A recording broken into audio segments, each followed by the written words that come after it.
Hello friends, मेरा नाम है शशांक सिंह और आप देख रहे हैं मेरा यूट्यूब चैनल।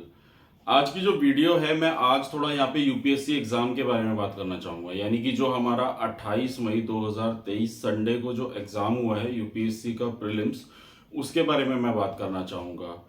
जो एग्ज़ाम हुआ है उसमें बताया जा रहा है कि एग्ज़ाम बहुत ही ज़्यादा टफ आया था। उसमें मैंने भी कुछ क्वेश्चंस चेक करे जिसमें पता चल पाया कि एग्ज़ाम के जो क्वेश्चंस का जो लेवल था वो सच में काफ़ी बढ़ गया है। इवन मैं बात करूं GS1 की या फिर मैं बात करूं GS2 की। अगर मैं बात करूं GS1 के बारे में, तो GS1 के जो मतलब ऑब्वियसली GS1 तो वैसे भी थियोरेटिकल पार्ट है, इतने सारे इसमें सब्जेक्ट्स होते हैं, तो क्वेश्चंस का जो लेवल है या उनका जो पैटर्न है, उनको जो ऑप्शंस देने का, उसमें कुछ चेंजेस देखने को मिले हैं।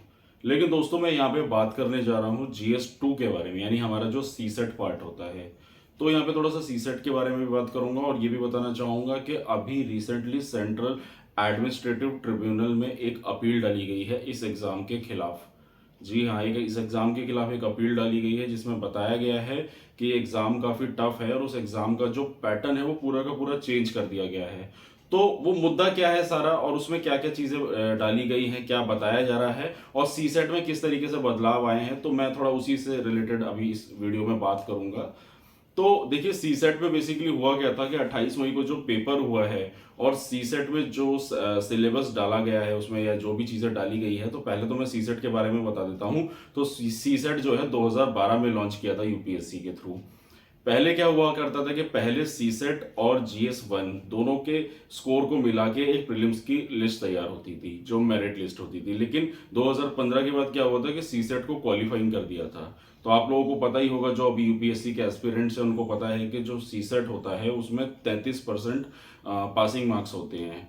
लेकिन हुआ क्या है, प्रॉब्लम ये आ गई है कि क्वालिफाइंग नेचर तो है, लेकिन वो क्वालिफाइंग नेचर करने के लेवल तक भी नहीं है, क्योंकि उसका जो स्टैंडर्ड ऑफ लेवल था वो बेसिकली बच्चे की बेसिक रीजनिंग और उसकी एबिलिटी और उसकी कैलकुलेशन मेथड्स को चेक करने के लिए वो पेपर लगाया गया था। लेकिन उसके अंदर जो क्वेश्चंस के लेवल हैं वो बता रहे हैं कि IIT JEE और कैट के जो कॉमन इंटरेंस टेस्ट होता है MBA का, उसके लेवल के क्वेश्चंस इसमें डाल दिए गए हैं। तो कहीं ना कहीं ये क्वालिफाई होना भी मुश्किल है। अब इस सारी सिचुएशन की वजह से ये भी कहा जा रहा है कि जो गरीब तबका है, यानी कि जो पुअर बच्चे, उनके साथ यूपीएससी का एक डिस्क्रिमिनेशन देखने को मिल रहा है। इसमें गरीब बच्चा जो होगा, जो रूरल से आ रहा है, जो यूपीएससी की तैयारी कर रहा है, उसके लिए कहीं ना कहीं इसको पास करना एक मुश्किल होगा। तो ये कहीं ना कहीं एक डिस्क्रिमिनेशन देखने को मिल रहा है। तो अभी एक अपील डाली गई है सेंट्रल एडमिनिस्ट्रेटिव ट्रिब्यूनल में। अब सेंट्रल एडमिनिस्ट्रेटिव ट्रिब्यूनल क्या होता है, मैं वो थोड़ा बताता हूँ, क्योंकि यहाँ पे कोर्ट का कहीं सवाल नहीं आ रहा है। तो सेंट्रल एडमिनिस्ट्रेटिव ट्रिब्यूनल यानी कि जो कैट होता है, ये बनाया गया था एक्ट 1985 में, आर्टिकल 323A, ये हमारे संविधान में भी मेंशन है। अब ये होता क्या है, ये होता है बेसिकली हमारी जितनी भी सरकारी नौकरियां होती हैं उसके रिक्रूटमेंट से रिलेटेड की जो सुनवाई होती है वो सारी यही देखता है। कारण ये है कि देखिए, सरकारी नौकरी में क्या होता है कि अगर किसी के साथ कोई भी पक्षपात है या कोई भी इशू हो रहा है तो उसको जल्दी से सुनवाई करानी बहुत जरूरी होती है। दूसरा, कोर्ट का जो प्रोसीडिंग है वो पता ही है कि वहाँ पे कितने सारे केसेस हैं, उनकी सुनवाई होने में सालों लगते हैं। तो इसलिए कैट एक अलग से बनाया गया है जो सिर्फ यही काम करता है। पब्लिक सर्विसेज हो गया, यूपीएससी हो गया, इवन जो बाकी सरकारी नौकरी है, उनके रिक्रूटमेंट से रिलेटेड कोई भी इशू आता है तो उसमें ये कैट का रोल होता है, उसकी सुनवाई होता है, जल्दी से जल्दी उसमें रिजल्ट देना, उसमें बताना कि क्या कोई भी गलती हुई है जिस भी कैंडिडेट के साथ या ऑर्गेनाइजेशन के साथ, तो उसके खिलाफ अपील डाली जा सकती है। तो अभी अभी अपील डाली गई है। बताया गया है कि जो ये कैट का जो पेपर है उसमें बताया गया है कि 10th लेवल तक की मैथमेटिक्स पूछी जाती थी, और अभी उसमें बताया गया है कि 11th 12th और कैट JEE इस तरीके के क्वेश्चंस उसमें पूछे गए। कहीं ना कहीं कैंडिडेट्स को प्रॉब्लम फेस होने की दिक्कत आई है। अब अपील भी डाली गई है, ये भी डाला गया है कि एग्जाम दोबारा रीअपियर कराएंगे।